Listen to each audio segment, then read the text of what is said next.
Hello दोस्तों, स्वागत है आपका उज्जवल क्लासेस यूट्यूब चैनल में। मैं प्रेमलता आप लोगों का स्वागत करती हूं। आज इस वीडियो में हम सामाजिक अध्ययन के अति महत्वपूर्ण 20 वस्तुनिष्ठ प्रश्न करेंगे जो हर प्रतियोगिता परीक्षा में पूछे जाते हैं। तो चलिए आरंभ करते हैं। प्रश्न संख्या 1, भारत में आरंभिक मानव पर समझ के लिए निम्नलिखित में से एक प्राथमिक स्रोत माना जा सकता है। ऑप्शन है कांगड़ा शैली की चित्रकला, गिरनार का शैल अभिलेख, पादशाहनामा चित्रकला, मध्य प्रदेश की शैल चित्रकला। इसका सही आंसर है ऑप्शन डी, मध्य प्रदेश की शैल चित्रकला, जिसे प्राथमिक स्रोत माना जाता है या माना जा सकता है। तो इसका सही आंसर है ऑप्शन डी। इसे हम पूरा पाषाण काल के नाम से भी जानते हैं। कभी कभी सीधा भी क्वेश्चन पूछ लेते हैं कि पूरा पाषाण शैल चित्र कहाँ है और किस राज्य में है, तो वहाँ पर हमारा सही आंसर हो जाएगा मध्य प्रदेश की शैल चित्रकला। चलिए दूसरे प्रश्न की ओर। आप लोग यहाँ पर ठीक कर लीजिएगा। किसे मुस्लिम राज का संस्थापक माना जाता है? ऑप्शन है मोहम्मद गौरी, इल्तुतमिश, अकबर, बाबर। तो इसका सही आंसर है मुस्लिम राज का संस्थापक माना जाता है मोहम्मद गौरी को। तो इसका सही आंसर है ऑप्शन ए। चलिए दूसरे प्रश्न की ओर। प्रश्न संख्या 3, किस मुस्लिम शासक ने सिक्कों पर देवी लक्ष्मी की आकृति बनवाई थी?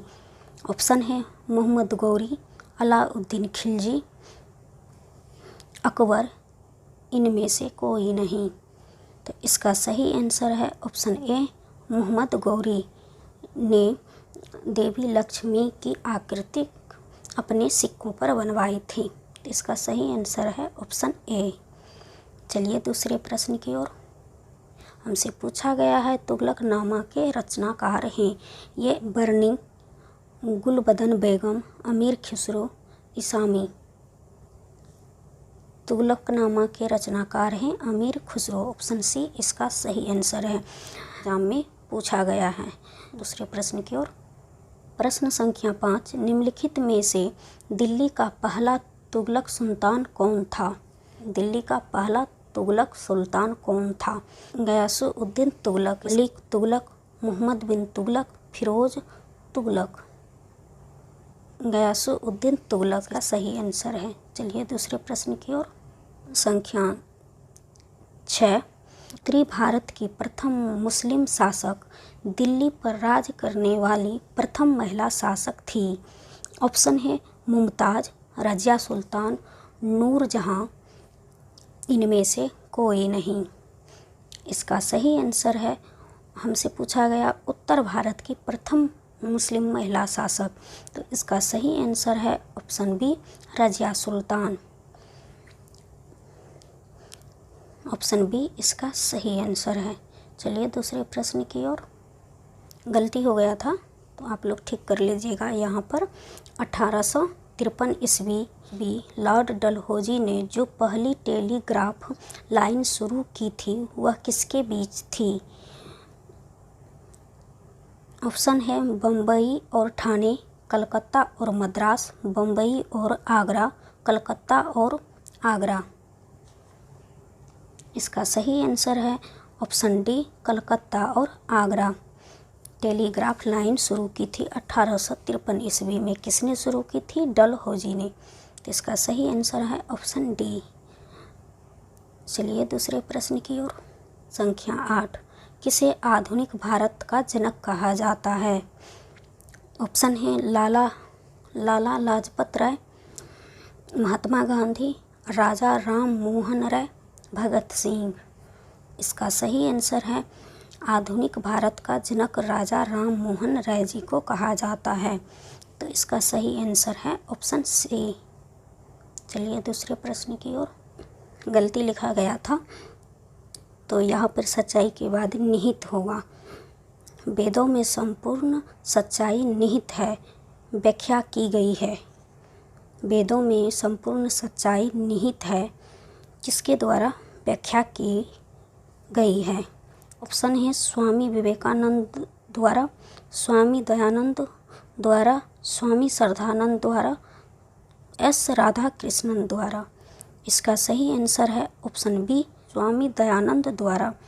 वेदों में संपूर्ण सच्चाई निहित है, इसकी व्याख्या स्वामी दयानंद जी ने किया है। प्रश्न संख्या 10, सत्यार्थ प्रकाश पुस्तक के लेखक हैं? ऑप्शन है रविंद्रनाथ टैगोर, दयानंद सरस्वती, जयदेव, कालिदास। इसका सही आंसर है ऑप्शन बी, दयानंद सरस्वती जी इसके लेखक हैं। सत्यार्थ प्रकाश पुस्तक के लेखक दयानंद सरस्वती जी हैं, तो इसका सही आंसर है ऑप्शन बी। चलिए दूसरे प्रश्न की ओर। मोबाइल तो प्रश्न संख्या 11, बाल विवाह प्रथा को नियंत्रित करने हेतु 1872 के सिविल मैरिज एक्ट लड़कियों के विवाह की न्यूनतम उम्र निर्धारित किया था। ऑप्शन है 16 वर्ष, 18 वर्ष, 14 वर्ष या इनमें से कोई नहीं।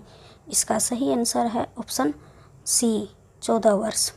प्रश्न संख्या 12, इनमें से किस प्रख्यात समाज सुधारक ने ज्ञान, कर्म योग तथा राजयोग योग नामक पुस्तकें लिखी? स्वामी विवेकानंद, राणा डे, राजा राम मोहन राय, रामकृष्ण परमहंस। इसका सही आंसर है स्वामी विवेकानंद जी ने ज्ञान, कर्मयोग तथा राजयोग नामक पुस्तक लिखी है, तो इसका सही आंसर है ऑप्शन ए। चलिए दूसरे प्रश्न की ओर। कौन सी घटना महाराष्ट्र में घटित हुई है? भील विद्रोह, कोल विद्रोह, रंगपा विद्रोह, संथाल विद्रोह। तो इसका सही आंसर है ऑप्शन बी, कोल विद्रोह। कोल विद्रोह महाराष्ट्र में हुआ था, तो इसका सही आंसर है ऑप्शन बी। चलिए दूसरे प्रश्न की ओर। प्रश्न संख्या 14, सूची 1 को सूची 2 से मिलान कीजिए।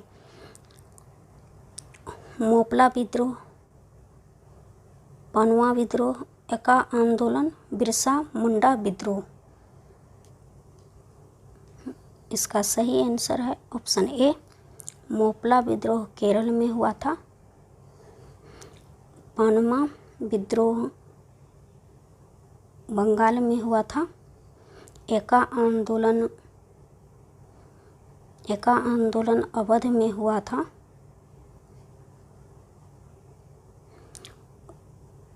मुंडा विद्रोह बिहार में हुआ था।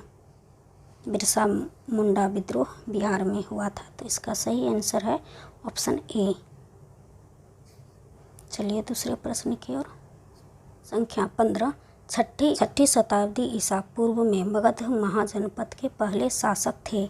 ऑप्शन है बिंबिसार, अजातशत्रु, महावीर, परसेनजीत। तो इसका सही आंसर है ऑप्शन ए। ऑप्शन ए इसका सही आंसर है।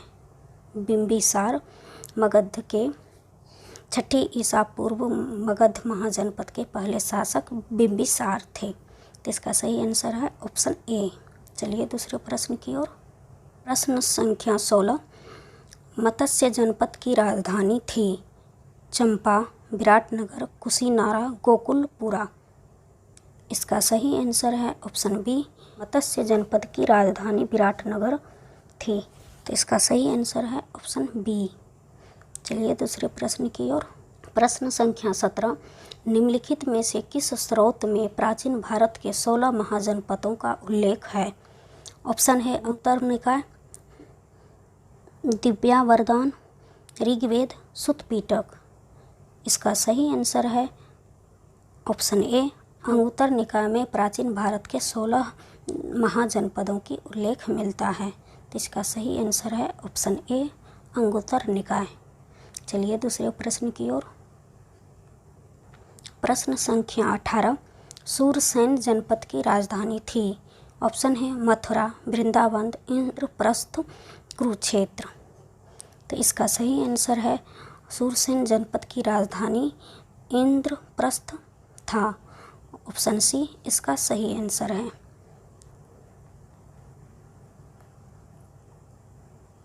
प्रश्न संख्या 19।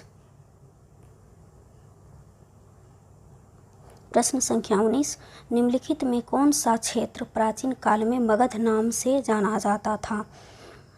ऑप्शन है गंगा का दक्षिणी क्षेत्र, गंगा तथा यमुना के मध्य का क्षेत्र, गंगा का उत्तरी क्षेत्र, यमुना तथा चंबल के मध्य का क्षेत्र।